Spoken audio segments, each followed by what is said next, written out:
افضل ہے تو وہ آج کا جمعۃ المبارک کا دن ہے۔ عام دنوں میں جمعۃ المبارک کا یہ مقام ہے، تو ساتھ اگر رمضان المبارک کے لمحات مل جائیں تو پھر اس کی بلندی کا اندازہ ہم کیسے لگا سکتے ہیں۔ تو ہمیں کوشش کرنی چاہیے کہ ہر جمعہ کے دن ہم اللہ کے ذکر میں کثرت کریں، کیونکہ یہ اللہ کے قرآن کا حکم ہے کہ جمعہ کے دن کثرت کے ساتھ اپنے اللہ کو یاد کرو، جمعہ سے پہلے بھی، جمعہ میں بھی اور جمعہ کے بعد بھی۔ یہ نہیں کہ نماز پڑھنے کے بعد آپ سمجھیں کہ بس ٹھیک ہے جمعہ ہو گیا اب ضرورت نہیں۔ اس دن میں ہمیں کوشش کرنی ہے، ویسے تو روزانہ اللہ کرے ہمارا یہ حال ہو جائے، لیکن اگر روزانہ نہیں تو کم از کم جمعہ والے دن ایک لمحہ کے لیے بھی اپنے رب کے ذکر سے غافل نہیں۔ آپ اپنا کام کیجئے، کام کرتے ہوئے دل میں اپنے اللہ کا ذکر جاری رکھیے، زبان سے کر سکتے ہیں تو زبان سے جاری رکھیے، نماز کی پابندی کی کوشش کیجئے، نماز کے بعد قرآن کریم کی تلاوت اگر ممکن ہو تو تلاوت قرآن تھوڑی بہت ضرور کیا کریں۔ پھر اس دن کی خاصیت یہ بھی رسول اکرم صلی اللہ علیہ وسلم نے بیان فرمایا اس دن میں اللہ نے ایک لمحہ ایسا رکھا ہے کہ جس میں جو بھی رب سے مانگا جائے، جائز حلال، رب وہ عطا فرماتا ہے، یعنی دعا قبول ہوتی ہے۔ ایک لمحہ اللہ نے جمعہ کے دن میں ایسا رکھا ہے۔ اب فجر کی نماز سے جمعہ کا، ویسے تو مغرب کے وقت سے اسلامی تاریخ بدل جاتی ہے، یعنی کل جو مغرب ہم نے پڑھی اس کے بعد جمعہ شریف شروع ہو چکا ہے، لیکن جمعہ کے دن کے حوالہ سے یہ خاصیت بیان ہوئی تو فجر سے لے کے مغرب تک یہ جو 14، 15، 16 گھنٹے بنیں گے، ان میں ایک لمحہ یقینی ہے، پکا ہے کہ جس میں ہماری دعاؤں نے قبول ہونا ہے۔ اب بتایا نہیں گیا وہ کون سا لمحہ ہے، نہ بتانے کی وجہ بہت سی ہیں، ہو سکتی ہیں، لیکن ایک جو طالب علم کے طور پہ مجھے سمجھ آتی ہے وہ یہ کہ رسول اکرم صلی اللہ علیہ وسلم چاہتے ہیں کہ یہ سارا دن ہم اللہ کی یاد میں رہیں۔ اگر بتا دیا جاتا تو ہم نے اس ٹائم پہ تو دعا کر لینی تھی، باقی ٹائم غافل رہنا تھا۔ تو رسول اکرم صلی اللہ علیہ وسلم یہ نہیں چاہتے کہ ہم اس دن میں غفلت کریں، اس لیے رسول اکرم صلی اللہ علیہ وسلم نے وقت نہیں بتایا، یہ ضرور فرما دیا کہ اس دن میں اگر دعائیں قبول کروانا چاہتے ہو تو اپنے رب سے مانگتے رہو، یقینی طور پر وہ لمحہ مل جائے گا، تمہاری دعائیں قبول ہو جائیں گی۔ پھر رسول اکرم صلی اللہ علیہ وسلم کی مبارک سنتیں ہیں جن پر ہمیں عمل کی کوشش کرنی ہے۔ غسل کرنا ہے، صاف لباس پہننا ہے، خوشبو لگانی ہے، تیل اگر لگانے میں آپ کوئی پرابلم نہیں تو تیل ضرور لگائیے، یہ ناخن تراشنے ہیں وہ تراش لیجیے، زیر ناف بال صاف کرنے والے ہیں تو وہ صاف کیجیے، اور خوبصورت باوقار انداز کے ساتھ وقت پہ جمعہ کی ادائیگی کے لیے مساجد میں تشریف لے جائیں۔ جمعہ کے دن ہفتے بعد 1 گھنٹہ اگر ہم اپنے اللہ کے لیے نکال لیں تو یقین کریں نقصان نہیں ہوتا۔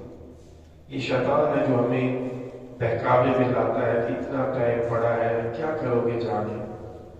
تو اب دیکھیے ہم روزانہ بیٹھتے ہیں، میرے ذہن میں یہی ہوتا ہے کیونکہ آج کل میری اپنی نیند بہت ڈسٹرب ہے، 2 گھنٹے کبھی ملتے ہیں، کبھی 1.5 گھنٹہ ملتا ہے پورے دن میں، تو میرا اپنا یہ حالت ہوتی ہے کہ میں بعض دفعہ کہتا ہوں کہ آج میں اپنی نماز پڑھ کے لیٹ جاؤں، امام صاحب کو کہہ دوں کہ آپ نماز پڑھا دیں۔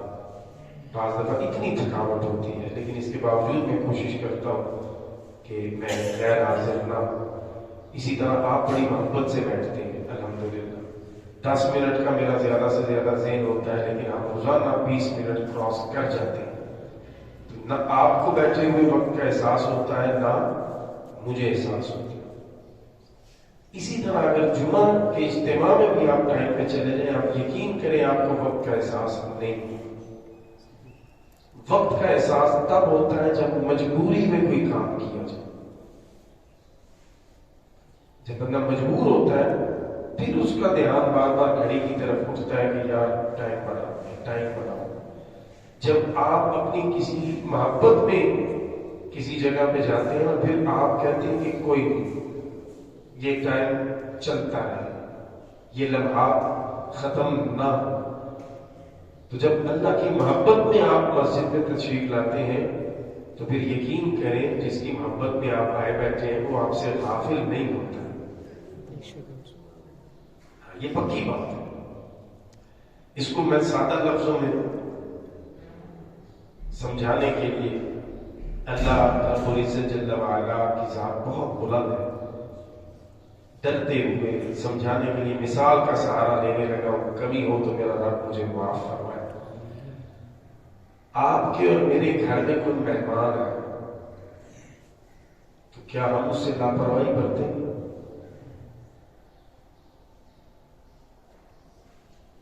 ہماری آخری درجے پہ کوشش ہوگی کہ عزت میں کمی نہ ہو، اس کو محسوس نہ ہو کہ میری عزت نہیں کی گئی، یہ اکیلا نہ محسوس کرے، اس کے آگے پیچھے ہوتے رہیں، کبھی چائے کبھی پانی کبھی کھانا۔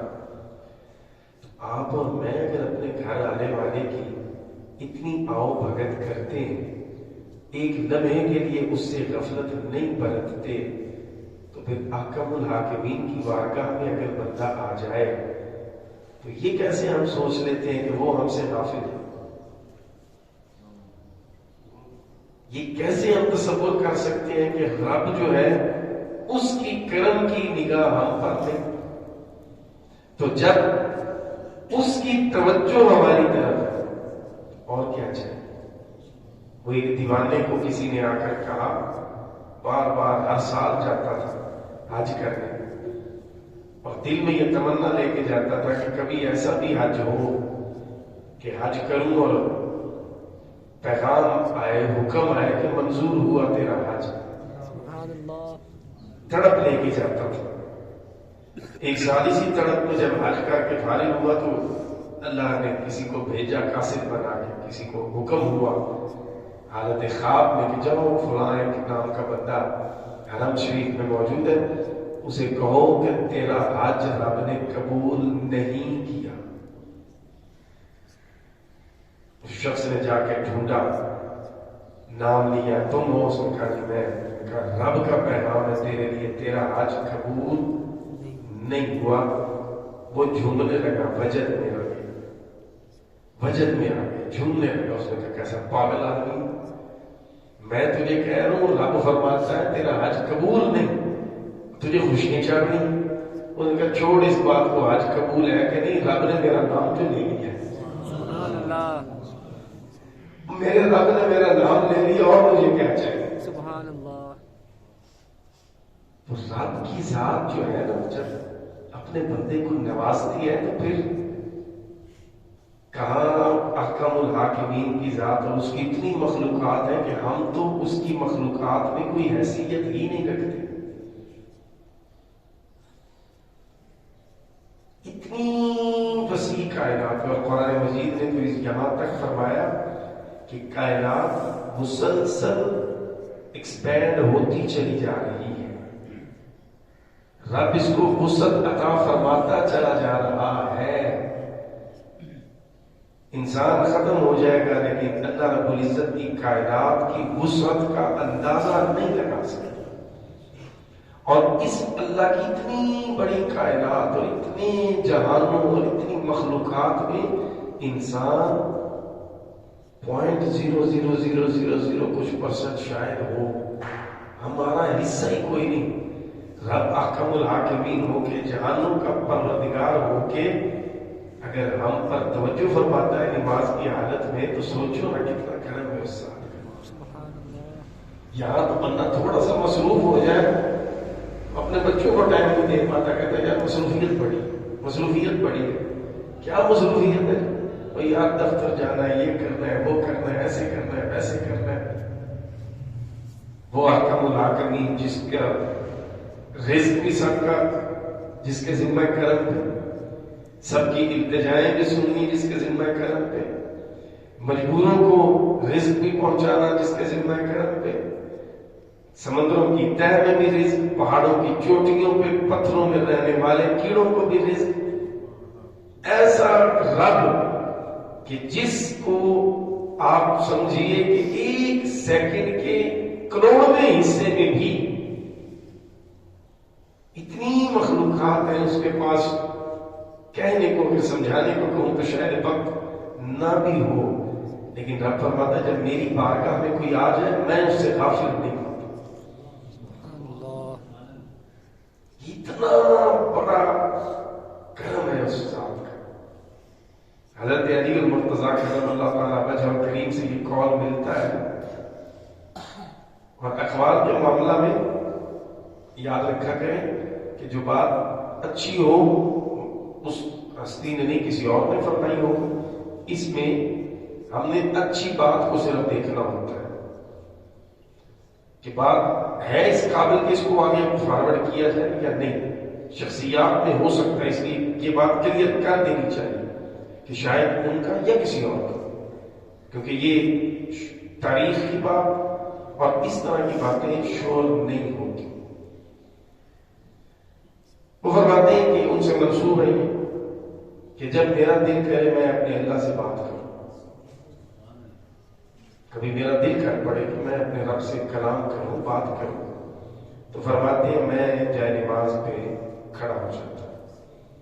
یعنی نماز کی حالت میں ایسے ہے جیسے میں اپنے رب سے گزارشات عرض کر رہا ہوں اور میرا رب پوری توجہ سے میری گزارشات سن رہا ہے۔ سبحان اللہ۔ جی ہاں جی، کہ جب اللہ سے بات کرنے کا میرا دل کرتا ہے، آج میں اپنے رب سے بات کروں، آج میں اپنے رب کو اپنی گزارشات پیش کروں، اپنی تکلیفیں، اپنے مسائل میں اپنے رب کے سامنے رکھوں کہ یا اللہ تیرے بندے کو یہ پریشانی ہے، یہ بیماری ہے، یہ تکلیف ہے۔ فرماتے ہیں میں نماز پڑھتا ہوں۔ نماز میں آپ یوں سمجھیں آپ اللہ سے ہم کلام ہیں، اور فرماتے ہیں جب کبھی میرا یہ دل کرے حاکم الحاکمین مجھ عاجز سے بات کرے، میرا رب مجھ سے بات کرے، فرماتے ہیں میں پھر قرآن حکیم کو کھول لیتا ہوں۔ قرآن حکیم پڑھنا ایسے ہی ہے جیسے اللہ مجھ سے بات کر رہا ہے۔ سبحان اللہ۔ اور ہم نے ان دونوں چیزوں کو نہیں چھوڑنا، نماز اور قرآن۔ جب نماز اور قرآن زندگی کا لازم حصہ بن جائے گی تو یقین کریں ڈپریشن آپ کے قریب بھی نہیں جائے گی۔ ڈپریشن تب آتی ہے جب آپ اپنے رب سے اپنے کنیکٹیویٹی کو کمزور کر لیتے ہیں۔ جب ایک بندے کو یقین ہو کہ میرا رب میری سن رہا، وہ کیسے ڈپریشن میں جائے گا، وہ کیسے مایوسیوں میں جائے گا؟ جو تنہا ہے ہی نہیں، جو اکیلا کبھی پڑتا ہی نہیں، وہ رب تو نہ سوتا ہے نہ اونگ آتی ہے، ہر وقت وَإِذَا سَأَلَكَ عِبَادِي عَنِّي فَإِنِّي قَرِيبٌ، اور میرے بندے آپ سے پوچھتے ہیں رب کدھر ہے، رب کہاں ہے، فَإِنِّي قَرِيبٌ، انہیں کہیے رب تمہارے بہت قریب ہے، رب تم سے دور نہیں ہے، پکارو تو صحیح۔ اجیب دعوت الداع اذا دعانی فلیستجیبوا لی، پکارنا تمہارا کام ہے، تمہاری پکار پہ رب اپنی شان کے مطابق فوراً لبیک فرماتا ہے۔ اور اس کو دوسری حدیث مبارکہ کے مفہوم کے ساتھ اگر اس قرآنی حکم کو جوڑ دیا جائے تو رسول کائنات صلی اللہ علیہ وسلم فرماتے ہیں بندہ جب اپنے رب کی طرف بڑھتا ہے تو یہ ایک قدم اگر چلتا ہے نا اپنے رب کی بارگاہ کی طرف تو رب اپنی شان کے مطابق 10 قدم اپنے بندے کی طرف بڑھاتا ہے۔ یہ چل کے جاتا ہے تو رب اپنی شان کے مطابق کیونکہ جسم سے پاک ہے رب ان چیزوں سے پاک ہے. اس لیے ہم یہ ترجمہ جب کرتے ہیں تو پھر یہ لفظ بولنے میں شان کے مطابق ہم نہیں سمجھ سکتے، لیکن رب اپنی شان کے مطابق یوں چل کے اپنی طرف آنے والے کے قریب ہوتا ہے جیسے دوڑ کے قریب ہو جاتا ہے. سبحان اللہ. احکم الحاکمین کریم رب جب یوں کرم فرماتا ہے تو پھر کتنی بد نصیبی ہے کہ ہم اس رب سے دور رہیں. ہمارے پاس ٹائم نہیں ہے جی سجدہ کرنے کا. اللہ اکبر اللہ اکبر. اے غافل انسان، روٹی کھانی چھوڑ دے اگر تیرے میں کچھ شرم ہے، اس رب کا رزق کھانا چھوڑ دے جس رب کی بارگاہ میں تو جھک نہیں سکتا.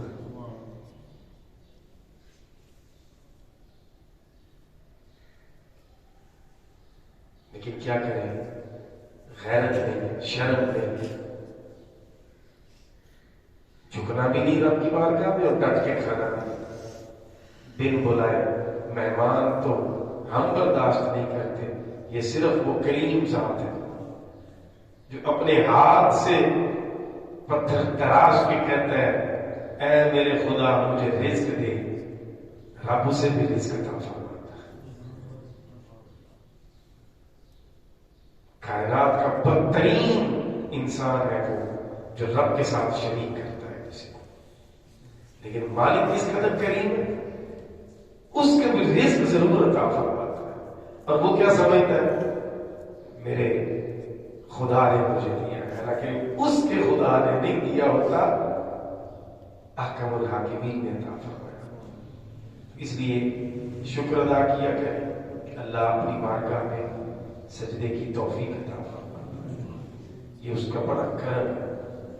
ادروائز لوگوں کو مسجد میں آنے کی تمیز نہیں. یقین کریں تکلیف ہوتی ہے. کل عشاء سے تھوڑی دیر پہلے لگتا تھا پولیس والا تھا کوئی شکل سے، میں بیٹھا پڑھ رہا تھا، میں نے جاتے ہی اسے غور نہیں کیا. جب واپس نکلا تو اچانک میری نظر پڑی جوتے سمیت، وہ گیا تھا جوتے سمیت واپس. یعنی وہ اس قدر بے غیرت انسان تھا. وہ اس کے ماں باپ نے اس کو بتایا ہی کہ مسجد میں کیسے جانا ہے اور کیسے مسجد سے نکلنا ہے، اور وہ کم از کم 50 سال کے قریب اس کی عمر تھی.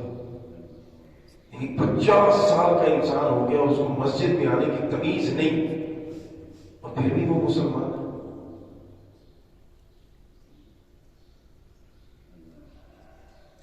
پھر بھی وہ مسلمان ہے. یہ وہ معاشرے کی حقیقتیں ہیں جو انسان کو مار دیتی ہیں جب وہ دیکھتا ہے کہ یہ ہو کیا ہے. اور آپ کسی کو کہہ دیں، کسی کو سمجھا دیں، لڑائی تیار ہے. کوئی انسان اپنی غلطی ماننے کو تیار نہیں ہوگا. وہ کہے گا تم غلط ہو، تم کون ہوتے ہو مجھے کہنے پر. لیکن یاد رکھیے گا رب بڑا بے نیاز ہے.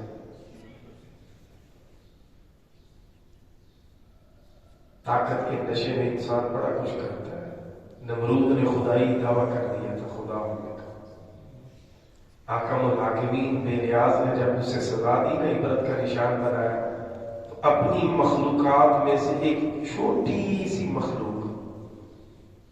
ایک مچھر کو حکم دیا کہ اس خدا ہونے کے دعوے دار کو سبق سکھاؤ. وہ مچھر ناک کے ذریعے اس کے دماغ میں پہنچا. جب وہ مچھر اس کے دماغ میں حرکت کرتا اسے تکلیف ہوتی. اب دیکھیے بے نیاز کیسے سزا دیتا ہے. دعویٰ کیا ہے؟ خدا ہونے کا. اور جو اس کو خدا مانتے ہیں اب ان کی ڈیوٹی کیا ہے؟ جوتا پکڑو اور میرے سر پہ مارو. وہ جوتا سر پہ مارتے ہیں. جب تک جوتے سر پہ برستے رہتے ہیں، مچھر سائڈ پہ ہو کے بیٹھ جاتا ہے کہ میں تو اسی لیے آیا تھا کہ ان کی بھی آنکھیں کھلیں کہ یہ خدا، اس کو خدا مانتے. اور جیسے ہی جوتے پڑنے بند ہوتے، مچھر پھر حرکت شروع کرتا ہے اور دوسرے کو کہتا چل بھی تو جوتے مار. 24 گھنٹے خود اپنے آپ کو جوتے مرواتا دنیا سے مرا. یہ ہے احکم الحاکمین کی ذات. اس لیے کبھی بھی اپنے آپ کو لاپرواہ نہ بنائیے گا اپنے رب سے. قرآن مجید کا یہ حکم ہے. اسی پر بات آج کے لیے ختم کرتے ہیں. یہ بڑا واضح حکم ہے میرے اللہ کا. فرمایا جو دنیا کی زندگی میں قیامت کے دن مجھ سے ملاقات کو بھلا دے گا میں اسے جہنم میں ڈال کر فراموش کر دوں گا. میں بھی بھلا دوں گا کہ میں نے کسی کو جہنم میں ڈالا ہے. یہ سزا ہوگی کہ تو نے دنیا کی زندگی میں مجھے بھلایا. تو کبھی بھی غافل نہیں ہونا اپنے رب سے. کوشش کرتے رہیے.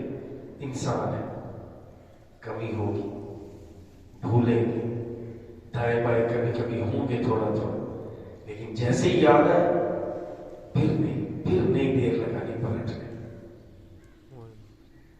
یہ اگر ہم کہیں نا کہ ہم دائیں بائیں نہیں ہوں گے, نہیں ایسا ہو سکتا. ہم کمزور ہیں, ہوں گے کسی ٹائم غلبہ آئے گا ہم پر. نفس کا غلبہ آئے گا, شیطان کا غلبہ آئے گا, دنیا کا غلبہ آئے گا, معاملات کا غلبہ آئے گا.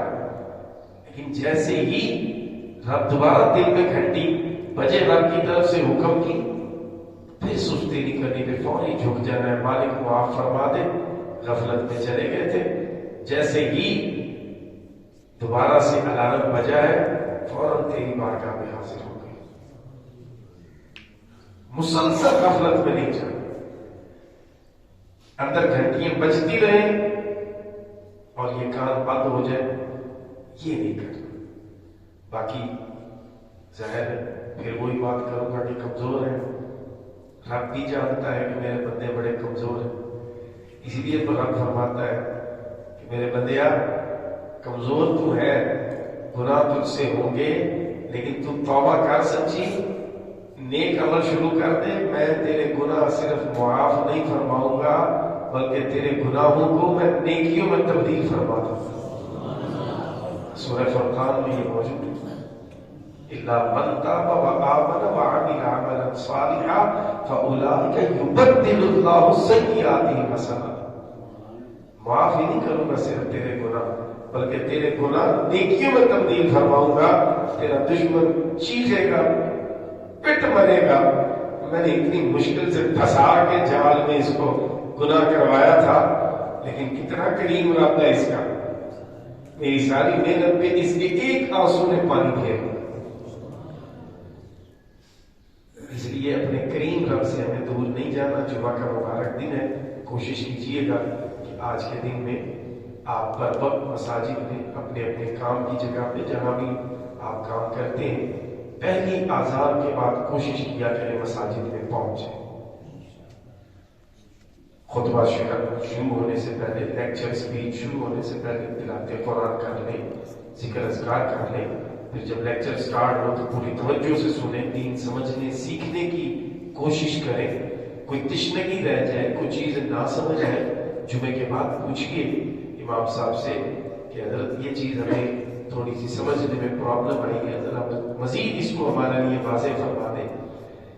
دین سیکھنے کی عمل کی طرف بڑھیے, اور یہ ہمارے دین کی خوبصورتی ہے. ورنہ یقین کریں ہر بندہ اپنی ایکسپرٹیز کو بیچتا ہے. رزق کمانا ہے, اس میں کوئی بری بات نہیں. یعنی کہ کوئی بندہ ڈاکٹر ہے تو وہ آپ سے فیس لے کے چیک کرتا ہے. اگر کوئی وکیل ہے تو فیس لے کے آپ کا کیس کرتا ہے. کوئی انجینئر ہے تو آپ کو مشورہ دیتا ہے تو اپنی فیس چارج کرتا ہے. لیکن یہ دین کی خوبصورتی ہے, یہ رسول اکرم صلی اللہ علیہ وسلم کی اس بے لوث تبلیغ کا فیضان ہے کہ کوئی عالم دین آپ کو مسئلہ بتانے کے پیسے چارج نہیں کرتا. فری آف کاسٹ آپ کو دین سکھایا جاتا ہے. لیکن پھر بھی ہم نہ سیکھیں تو پھر ہمیں خود سوچنا ہے. یعنی مریض آخری سٹیج پہ ہو تو ڈاکٹر پھر بھی ہاتھ نہیں لگاتا, وہ کہتا ہے پہلے میری فیس جمع کراؤ. ڈاکٹر صاحب مر رہا ہے, فیس دے دیں گے, وہ کہے گا نا پہلے فیس پھر مریض چیک کروں گا. بندہ ڈاکٹر کو برا نہیں کہتا، کہتے ہیں نہیں جی اس کا حق ہے، لیکن علماء آپ کے 24 گھنٹے آپ کو دین سمجھانے سکھانے کے لیے موجود رہتے ہیں. آپ کوشش کریں ان سے دین سیکھنے کی. جب آپ سیکھنے کی کوشش کریں گے تو یقین کریں ہمارا دین بہت آسان بھی ہے، بہت خوبصورت بھی ہے. کنارے پہ بیٹھ کے تو ڈرتا رہتا ہے نا بندہ، پتہ نہیں کیا ہو جائے گا، کتنا گہرا پانی ہے، ڈوب نہ جاؤ، کو بیچ میں سے مگرمچھ نہ نکل آئے. لیکن جب پانی میں آپ جاتے ہیں اور آپ کو پتہ چلتا ہے کہ نہیں بڑا مزیدار پانی ہے، ڈوبنے کا تو خطرہ ہی کوئی نہیں، مگرمچھ تو ہے ہی کوئی نہیں، تو پھر آپ کا وہ خوف ختم ہو جاتا ہے. تو میں ذاتی طور پر اس بات کا قائل ہوں، حالانکہ یہ حق ہے کہ امید اور خوف کے درمیان دین ہے. امید اور خوف کے درمیان دین ہے. امید اپنے رب سے کہ رب کرم فرمائے گا، اور خوف کہ رب جبار و قہار ہے، پکڑ نہیں سکتا. ان دونوں کیفیات کے درمیان میں بندہ مومن ہوتا ہے. لیکن میرا اپنا ایک نقطہ نظر ہے، میں کہتا ہوں رب سے ڈر کے عبادت نہ کرو، رب کی محبت میں عبادت کرو. رب سے ڈر کے، رب کو ڈرا کے نہیں عبادت کروانا چاہتا. اچھا استاد وہ ہوتا ہے جو آپ کو محبت میں پڑھاتا ہے. ڈنڈے کے سہارے جو استاد پڑھاتا ہے استاد تو ہوتا ہے، لیکن یہ ڈنڈا اس بات کا اعتراف ہوتا ہے کہ بھائی میں پڑھا نہیں سکتا، میں پڑھا نہیں سکتا، اس لیے ڈنڈے کا سہارا لے رہا ہوں. اور جو پڑھا سکتا ہوں وہ کہتا ہے ڈنڈے کو سائڈ پہ کرو، میں اس کو کمیونیکیٹ کر لوں گا، میں اس کو ٹھیک کر لوں گا، میرے الفاظ اس میں جان ڈال دیں گے. تو احکم الحاکمین کی بارگاہ میں ڈر کے نہیں جھکنا. رب ڈراتا نہیں، رب اپنی محبت میں آپ کو دیکھنا چاہتا ہے. اور جب آپ، میں نے وہ پہلے کہا، وہ تو میں نے اس کا انکار نہیں کیا، میں نے وہ پہلے کہا کہ دونوں کے درمیان دین ہے. لیکن میرا اس میں نقطہ نظر جو ہے وہ یہ ہے کہ آپ جب اپنے رب کی محبت میں کرتے ہیں تو خشیت محبت میں جاتی نہیں. یہ پھر اس میں آگے وضاحت میں چلی جاتی ہے جی، کیونکہ جب آپ محبت کسی سے کرتے ہیں تو آپ اس کا احترام بھی کرتے ہیں، آپ اس سے ڈرتے بھی ہیں، بلکہ زیادہ ڈرتے ہیں. جتنی محبت زیادہ ہوتی چلی جاتی ہے اتنا آپ زیادہ ڈرتے ہیں کہ کوئی ایسی حرکت نہ کر بیٹھوں جس سے میرا محبوب ناراض ہو جائے. میرا محبوب ناراض ہوا تو میں مر گیا، میں ختم ہو گیا. تو جتنی محبت بڑھتی چلی جاتی ہے اتنا عبادت میں خشوع خضوع اور خشیت کی کیفیت بڑھتی چلی جاتی ہے. لیکن جب پہلے ہی آپ ڈر کے آئیں گے تو پھر محبت کہیں دور رہ جائے، پھر خوف غالب آ جائے. اور جب خوف غالب آئے گا تو پھر آپ کی وہ محبت والی جو کوالٹی ہے نا وہ کہیں رہ جائے گی. میں کہتا ہوں غلبہ محبت کا رکھو، اس محبت کے غلبے میں یہ ساری کیفیات انشاءاللہ ہمیں میسر آتی چلی جائیں گی. اللہ رب العزت ہمیں اپنی ذات کی معرفت عطا فرمائے، اپنی محبت سے، اپنے پیارے نبی صلی اللہ علیہ وسلم کی محبت سے ہمارے سینوں کو میرا اللہ روشن فرمائے. الصلاۃ والسلام علیک یا رسول اللہ وعلی آلک واصحابک یا حبیب اللہ. الصلاۃ والسلام علیک یا رسول اللہ وعلی آلک واصحابک یا حبیب اللہ.